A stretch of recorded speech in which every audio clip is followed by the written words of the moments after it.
Гласот на Америка на македонски. Преку една деценија вашиот прозорец кон САД. А сега, директно од студиото во Вашингтон. Добро вечер. Го гледате ТВ журналот News Flash на Гласот на Америка на македонски јазик, а јас сум Лилица Китановска. Денес во САД е ден на благодарноста, голем датум во американскиот календар на празници. Но за оние со пониски примања, традиционалната вечера не е лесно да се донесе на маса. Емисијата започнуваме со прилог на Волонтери на Америка, хуманитарна организација од Денвер, Колорадо, која го прави токму тоа, им помага на сиромашните семејства на тој ден да имаат храна. Родни Канингхам од Волонтери на Америка ги растоварува кутиите со храна. Тој самиот ќе добие една од тие кутии со кои ќе го нахрани своето семејство, 4 деца и внуци. Оваа кутија за денот на благодарноста ми е многу важна, зашто јас не примам купони или маркички за храна. Ова е единствениот начин да имаме мисирка и друго што оди со тоа. Волонтерите подготвуваат 1500 кошници за дистрибуција на денот на благодарноста. Во нив ќе има се што го чини овој традиционален оброк. Но годинава, Канингхам вели, потребата е поголема од кога и да било порано, заради лошата економија. Джим Вајт, директор во организацијата, вели дека храната доаѓа од локалните жители. Добивме над 148 тони храна, од кои ги направивме овие 1500 кошници на месо и сите други вообичаени додатоци. Зашто денот на благодарноста не е само за добро јадење, вели тој.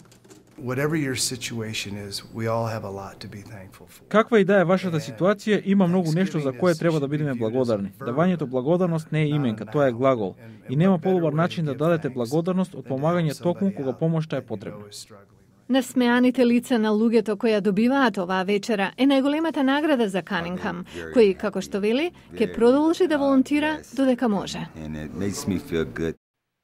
А на овој можеби најамерикански, најтрадиционален празник во САД не може да заобиколиме уште една традиција во Белата куќа – помилување на мисирки.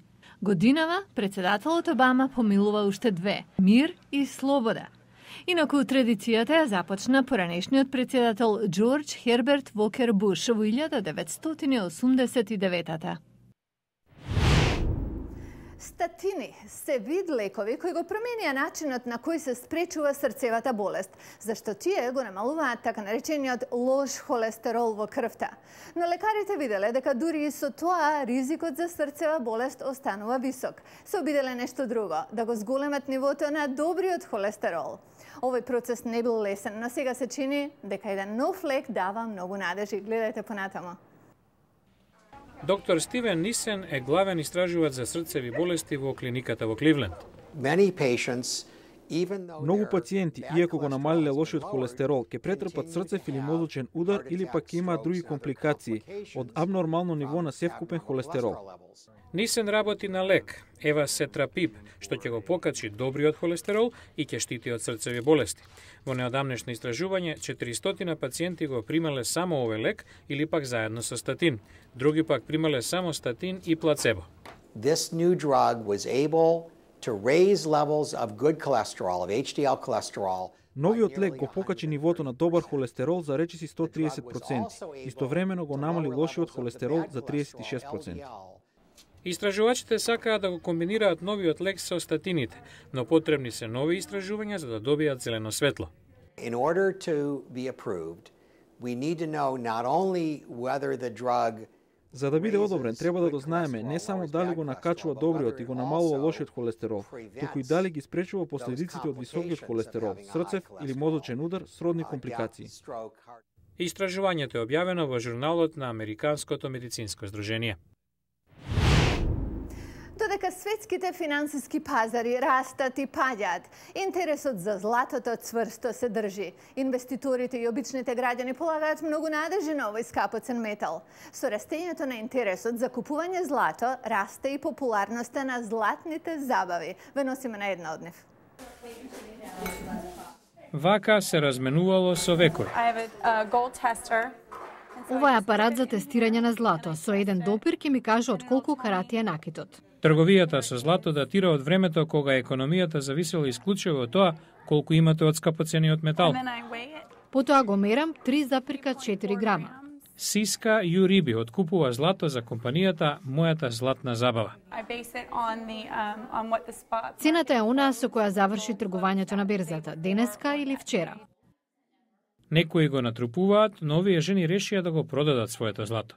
Златните забави се и можност за чаша вино и муабет, но бизнисот е на прво место. Донесов стари обетки што ги добив од родителите кога бев мала и накид што ми го дале момчињата во претходните врски. 5 грама и 14 карати. Возбудата расте. Колку ќе вреди сето тоа? Ви нудам вкупно $243 и 96 центи. Од почетокот на рецесијата во 2008 инвеститорите купуваат злато. Како што му расте цената, така се зголемува и профитот на Мојата златна забава. Обете страни добиваат, си заминувате со пари. Джастина Бакълс донела обетки и неколку јердани. Ќе си замине со $109. Одлично, бидејќи накидот ништо не ми значеше. Не го носев, или беше скинат, или му недостигаа делови. Но не сите си заминаа со пари. Ана Шајбург не можеше да ги продаде обетките што ја ги дало бившото момче. Не се златни. Лажни? Лажни како и нашата љубов.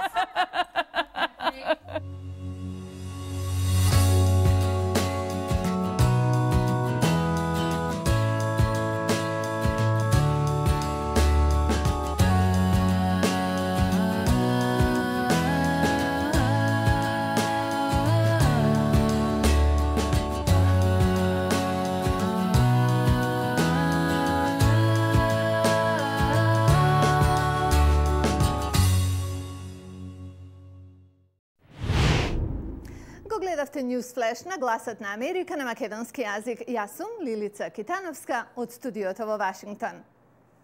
И тоа е се за оваа емисија. Повторно ве чекаме овде и утре. Имајте пријатна вечер со или без мисирка. До гледање.